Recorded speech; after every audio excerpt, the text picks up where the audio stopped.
All right, hello everybody. So we're discussing Warhammer: The Old World today. Here, Jen, try getting in frame a little bit. I don't know what you're. Oh, it's this way. Yeah. So Jen and I have been playing a lot of rank and file war games recently. We've been doing it in preparation of developing our own game. A lot of these games just don't scratch the itch that I'm looking for. I liked Warhammer 7th edition, and I haven't been happy with the new rank and file war games, which are primarily 8th edition derivatives. I hated 8th edition, so obviously I hate 9th Age, and I haven't been happy with most of the other rank and files, which take up where 8th edition left off.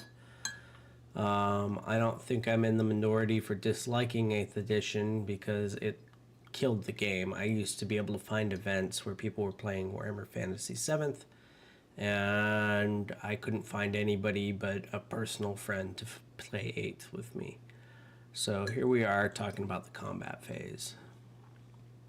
So we've got the old hit chart back. I don't think that's a surprise to anyone. If they copy over unit defenses like they had in Warhammer Fantasy, a lot of units' defense is based on their weapon skill, and you couldn't have done it with fixed weapon skill.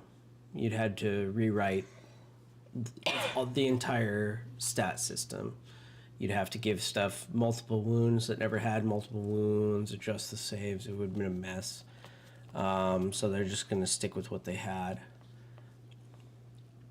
Okay, so combat results. So we don't understand exactly how these are yet. They don't explain it to us. But essentially, it's like old Warhammer combat results. If you look, actual wounds inflicted is a point of combat res. Rank bonuses, this is 1 point per rank. It does not specify if there's a maximum, and it also doesn't specify that if you're in a march column you have reduced ranks or you have reduced resolution. Older editions had a max. Standards +1, the battle standards +1, rank, flank is +1, and rear is +2. That's the same as it's always been, or at least the same as it's been since 7th.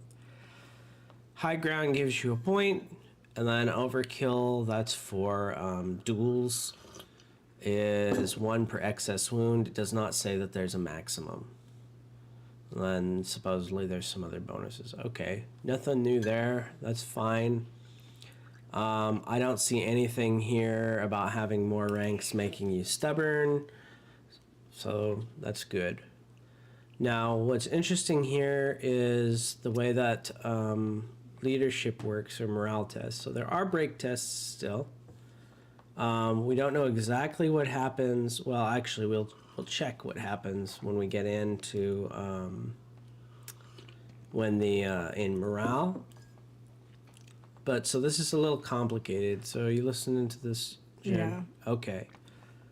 So basically, as annoying as this is, if you roll underneath if your unmodified rolls underneath your leadership test, you're not really going to break and flee, right? So if the physical dice I roll in this case for these high elf swords is underneath an 8, then they're not going to actually break and free. Unless the natural dice break their leadership, that's when they actually run.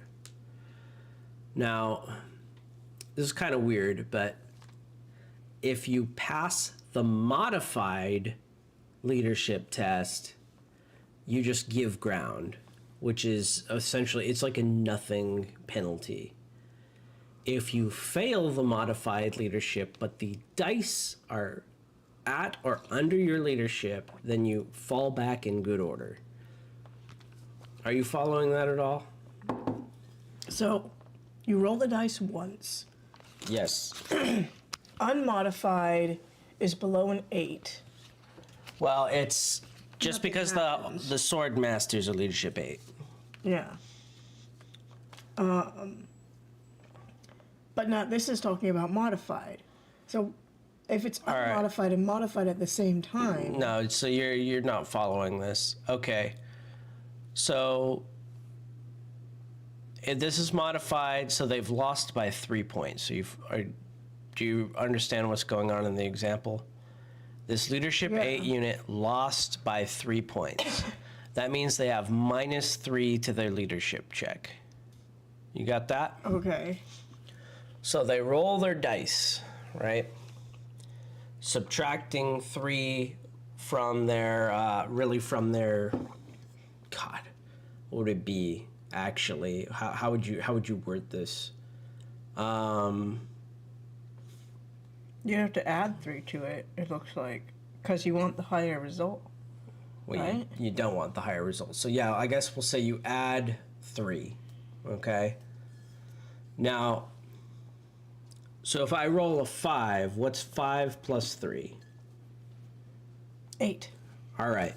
What's my leadership? 8. So you Okay, would fall so- back in good order according to the chart. No, you give ground. Okay, so let's slow it down a little. Let's slow it down a little. Stop being confused. Stop even thinking about it. Okay. So the way leadership checks used to work is you had to meet or beat your leadership after it was modified by how much you lost by, right? Yeah. So if you lost by like 3 points, you'd have -3 leadership. And in this case, you'd have to roll a 5 or less, otherwise you'd run away. Are Okay. you following me? Yeah. If you do that in this system, all you do is this give ground. Are you following me? If you pass your So how do you modified actually hold on a find out second. If you pass your modified leadership test, you just give ground. Yeah. All right. Now, in this system, if you fail your leadership test, but the physical dice are underneath your leadership value, then you fall back in good order. If you fail the leadership test and the actual natural die roll is over your leadership value, you break and flee. Okay, so where does it say that? Because that chart does not say that. Yeah, it does. So natural roll higher than leadership. Yeah, you break and flee, which is 9 and above. Right. So understand that's that. unmodified dice. That's just if the natural dice are above your leadership, you break and flee.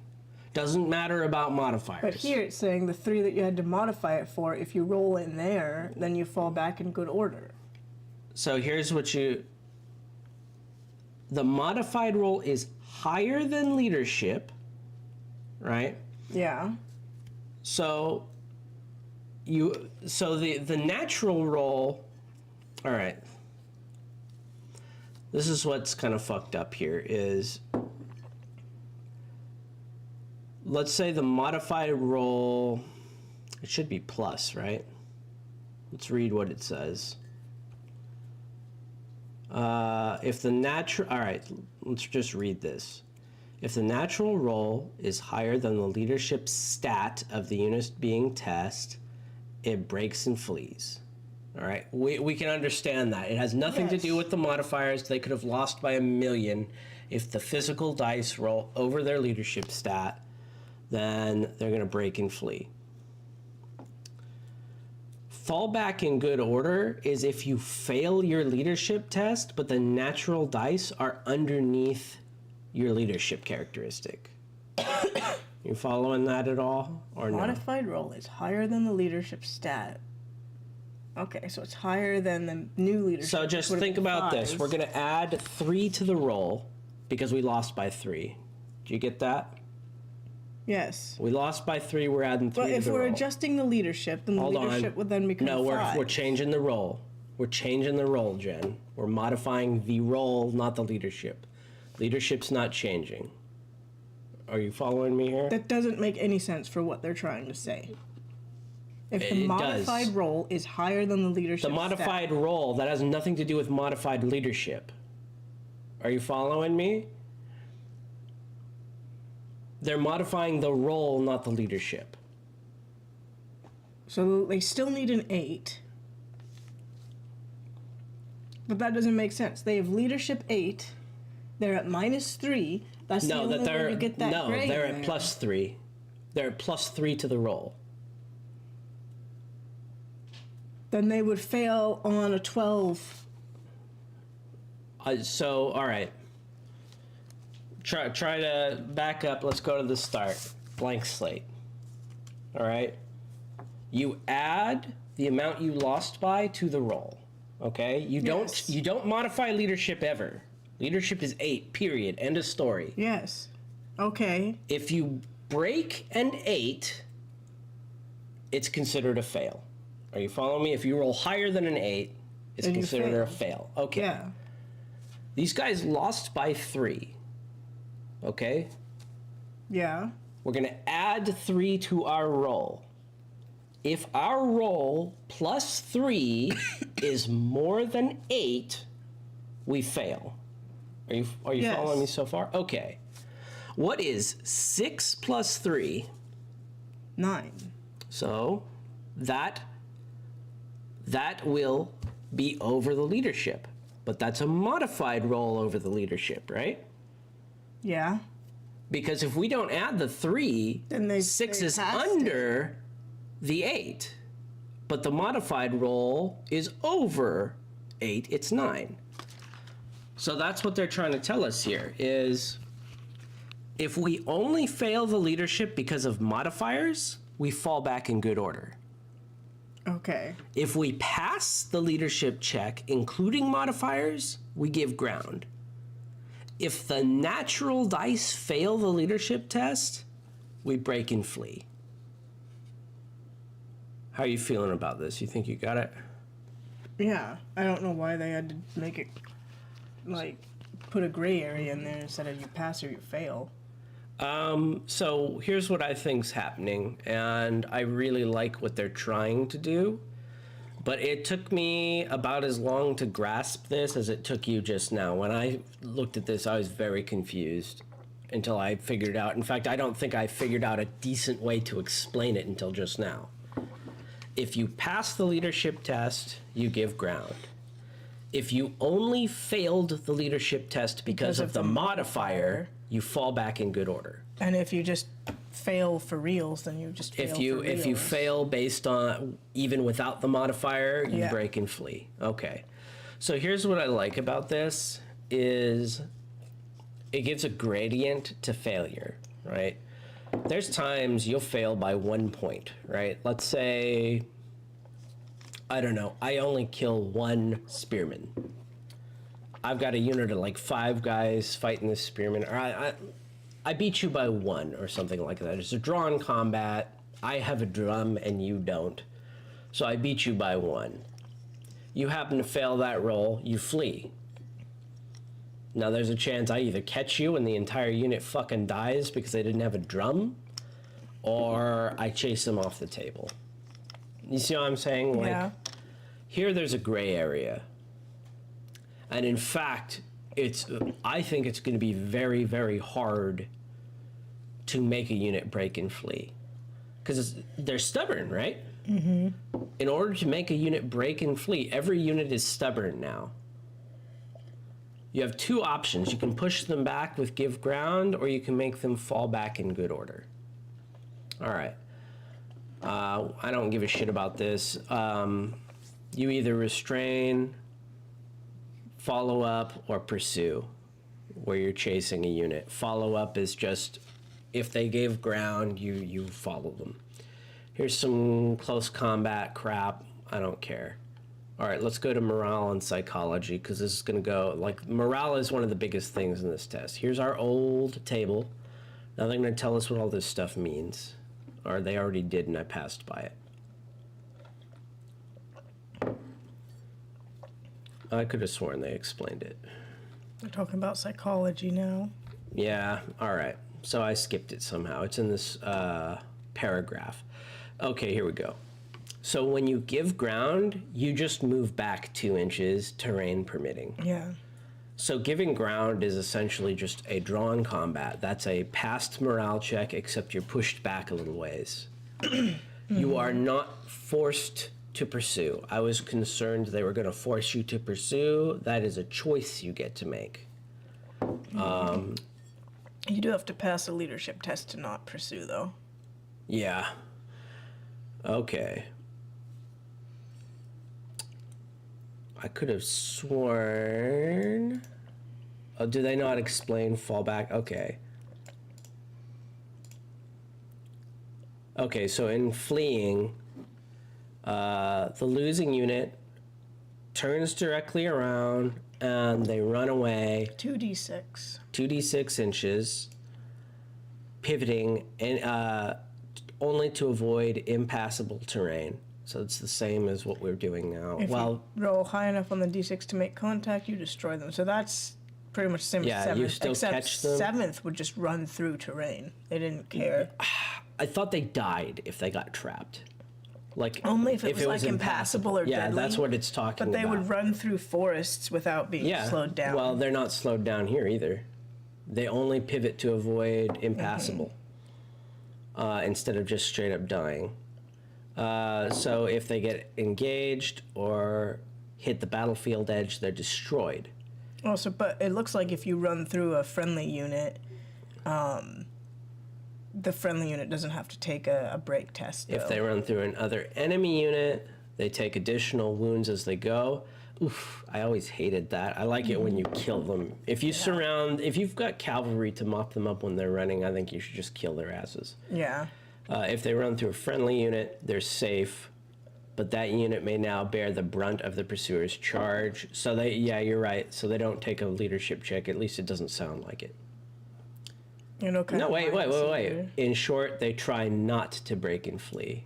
So it sounds like they can get... no, in short, try not to break and flee. Shit. They don't want you to roll. They're saying... No shit. Hope your dice you don't want to break and high. flee.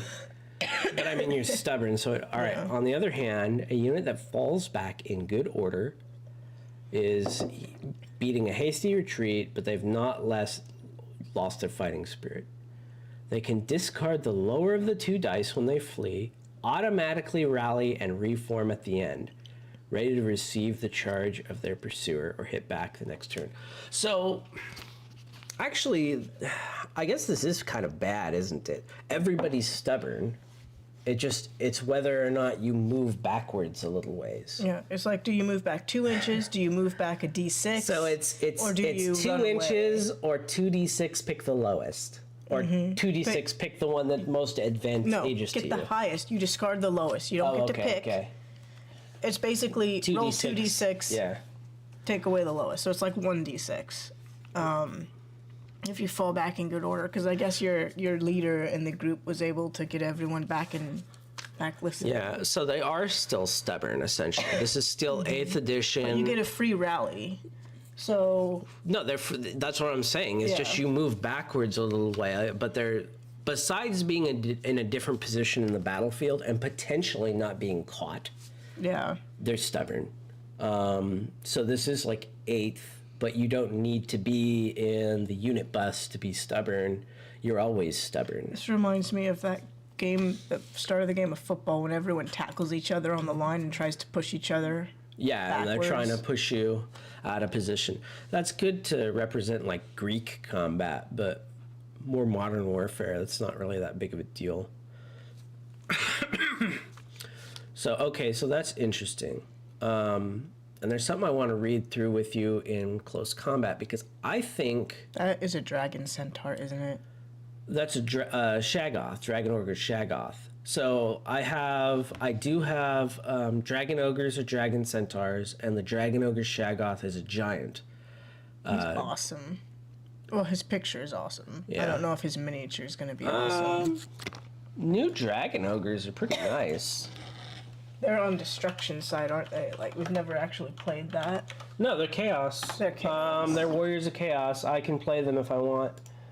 Here, we'll look at this eBay listing so you can see. These are the regular size Dragon Ogres. This is the new kit. Yeah. Oh shit, my mic. I never really cared for the old the old kit. I think I'd like them all right now. I kind of like that old GW style now. But these guys always look badass. I really wanted to use them, but I think they came out in 8th. So I never really got to enjoy them. The Shaggoth's an old kid. He's just a big version of this. I don't think he looks as good as these guys, but you know, what have you. But what I was interested to see here is his stats look about what you'd expect. Armored Hide 2, I assume that's 1 armor save. He used to be a 5+ save. Armor Bane, that must be some kind of rending. I think it's armor piercing, yeah. It used to be armor piercing, and you can only, I think you only got ever armor piercing 1. That makes me wonder if strength innately reddens anymore. If it does not, then he's significantly less armor pen. But we don't know. We have no clue. All right. Frenzy. I'm not worried about that crap. It's just +1 attack, and you probably can't. Okay, so let's... Is this combat? Yes. Okay, so... So there's this strange decision they make to make... So your front rank, the whole front rank fights, no matter what, essentially. So if I decide that I'm going to make a frontage of 30 guys and I run into your frontage of 5 guys, all 30 of my guys attack. What? Yeah. The idea is my formation is wrapping around yours. Yeah. Now, here's the thing, in my opinion, is if my formation actually physically wrapped around yours, I think that would be cool because the formation would just open up its flanks and rear. That'd be very dangerous for it, but I don't think it's going to happen that way. No, I think they just keep... They're just going to be a wide front, and it's just going to, we're going to imagine it goes on that way.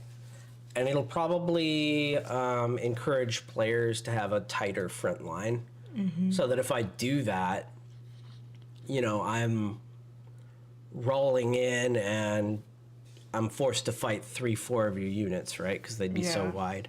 But that could still be a very good option for like witch elves or like, you know, just the blender units, right? Like imagine warriors of Khorne with 2 hand weapons. You know, they're just one of those DPS units. They can't really survive that well on their own, or witch elves or something like that.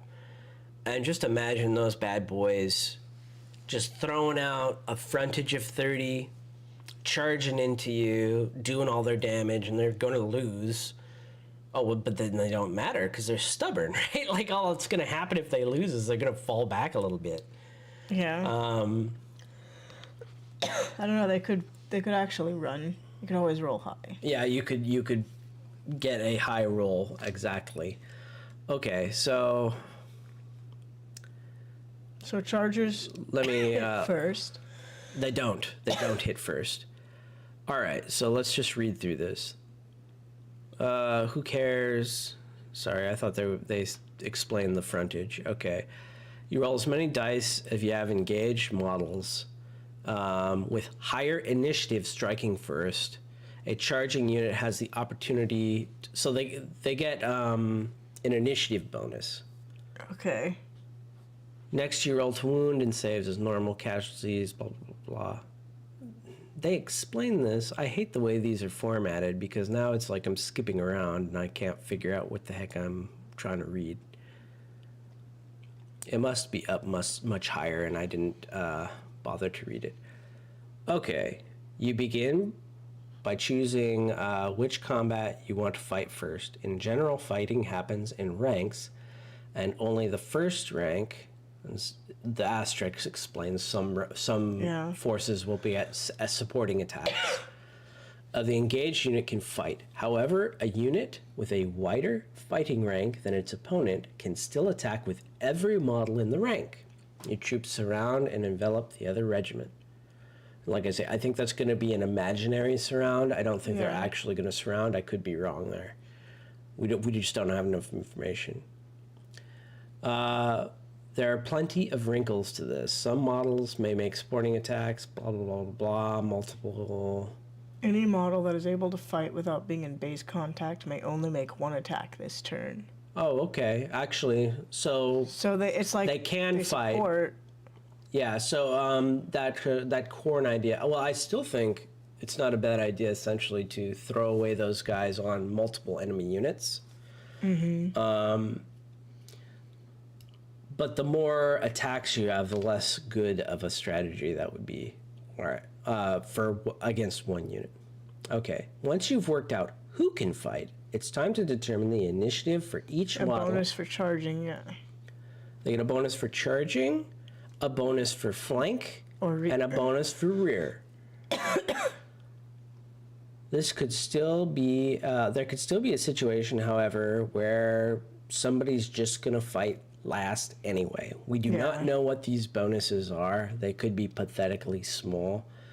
And then here's weapon skill. So my problem with this is I am near certain that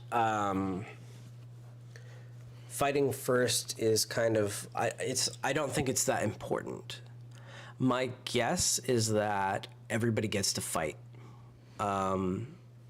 That is too much of a hated rule from Warhammer Fantasy that worked really well because it lasted a long time and a lot of people played the game with it. But I believe that they're going to say, okay, everybody fights. If there is a model to fight, it will fight.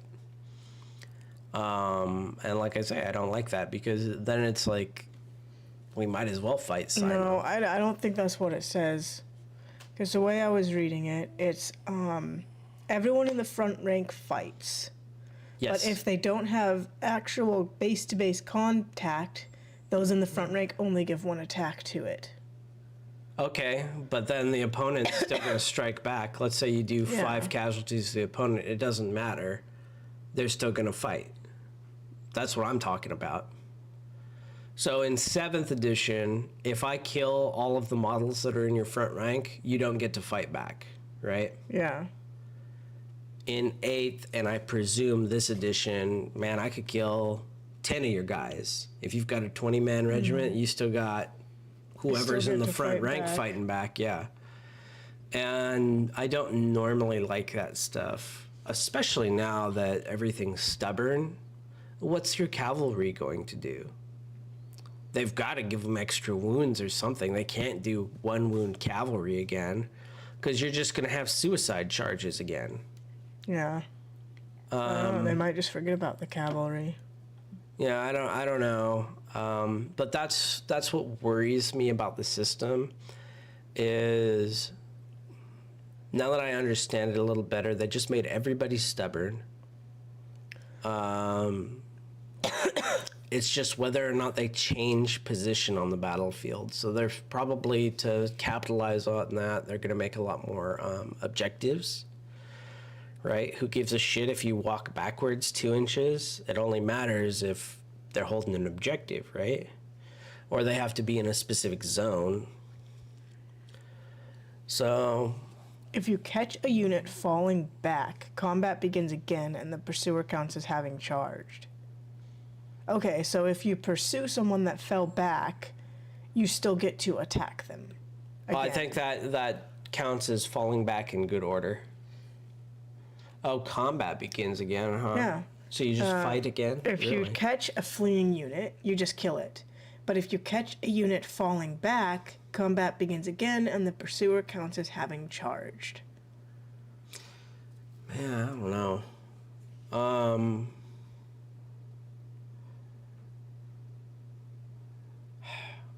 Because that could be bad, right? Like if you've got the lucky charge and you barely survived it and you were happy to freaking win, now you got those nasties hitting you back again. I don't know. I guess presumably you'd never be in that position. And then who all follows? Let's say I'm like 2v1ing you. Does everybody pursue or just the one unit? There's a chance not everybody's going to make it. I don't know. Mm-hmm. I'm uncertain. I really, really don't know how I feel. I mean, we got all the miniatures. I'll just buy the freaking books. We're gonna get magic here soon. I don't think it really matters. Basically, they're unique to the phase now, and they give you different little things. Yeah. I haven't seen anything that seemed too crazy yet.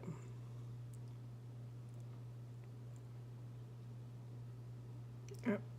That's all we got still is Yeah. magic. So, I mean, when I first understood the leadership test, I was pretty happy with what they were doing. But I've just realized everybody's friggin' stubborn again, man. I hated that. So it's like,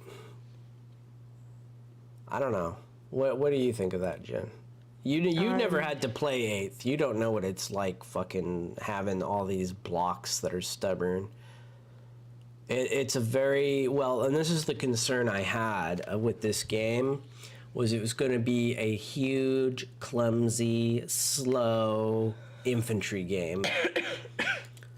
Just with these, I think they have some images here somewhere. Maybe it's in the strategy phase. Just, yeah, maybe they don't have it at all. But I remember they showed some art where they actually had miniatures on the table. Yeah, they changed it all with artwork. I wonder... I'm telling you, they had it. You just have to trust me. But they had these massive formations. And you could tell they couldn't move for a damn thing. And, it was like units of 10, 20 horse, like 40 freaking orc boys and stuff like that, marching into huge, like 6-man of like griff chargers and stuff. It was just massive, massive unwieldy units. Which that's cool, I guess, but it probably means maneuver doesn't mean a lot. And what we saw in the images was cavalry just charging to the front. We do not know if you can disrupt the enemy, right? We don't know if they're going to lose rank bonuses for getting flank charges. I think they didn't in 8th. They might have lost the bonuses, but I don't think you could ever take the stubborn away from them. But everything was fighting to the front. Nothing was even trying to get into the sides. I think there was one chariot that was on a flank. But yeah, it was... No, it sounds like it's gonna be everyone is my halberd people that I used to use, the dark elves, that I think we used the wrong... Blackguards? The blackguard, yeah. And I liked them because they were a unit that I could hope would stand and take quite a lot and let someone else try to get a flank charge, which never actually happened because you were too good at maneuvering your units. But I think what's going to happen is light infantry is just going to get murdered in this game. Because it looks like it's all going to be kill the unit to a man. yeah. The light infantry might have an advantage at getting on objectives faster, but I think they're just going to get cleaned up. I don't know. We'll have to see when the game comes out. The rumor is like February. And I think the starter is supposed to come with Tomb Kings, and you've been wanting some Tomb King stuff, so I'm gonna get it. We're gonna play it. And I might have to resurrect 8th edition. I found out I sold my 8th edition stuff, books wise, so I just haven't been wanting to play it because I don't like the game anyway, and now I have to play it entirely on PDF, which I'm not excited about at all. Just some last minute speculation. So one of the things I'm really hoping for the old world but not expecting is the new units. That's my problem with 7th, and that's one of the reasons I haven't taken the time to go back and play 6th, is I'm a little disappointed. I want to play with the new stuff. I want to play with the Juggernaut Cavalry and Wrathmongers and Skull Reapers and stuff. Like, I really would love to see that in Warhammer Fantasy.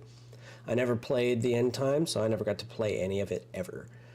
I'm hoping the Old World does that. I'm sure they're going to bring in the new Tomb King stuff. I don't know if I'm going to get, like, Hellstriders, for example, for Warriors of Chaos, since demons aren't supposed to really be part of the setting yet. What's the chances I'm going to have all these freaking demon infantry like Wrathmongers and Skull Reapers and stuff, or the Juggernaut Cavalry, or Hellstriders, the Steed of Slaanesh Cavalry? It's just, you know, it's unlikely, I think. But we'll see. Do you have any hopes or dreams for this system, Jen? I don't know. I was kind of hoping that it was a mix of 7th and 8th, and it wasn't just mostly 8th. But I'm not so sure I like that you just walk up, you get into combat. It sounds like you can hit back no matter, even if you lose your front rank completely.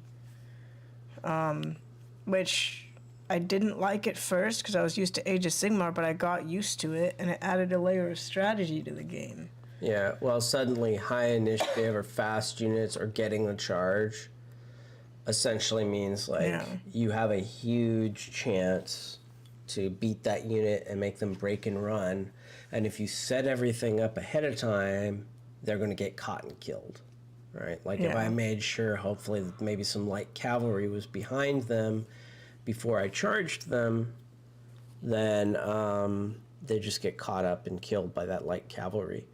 Yeah. But I think it's going to be dangerous to do what I used to do, where I'd wait at the edge of the board, because it's too easy to just get shoved off the board.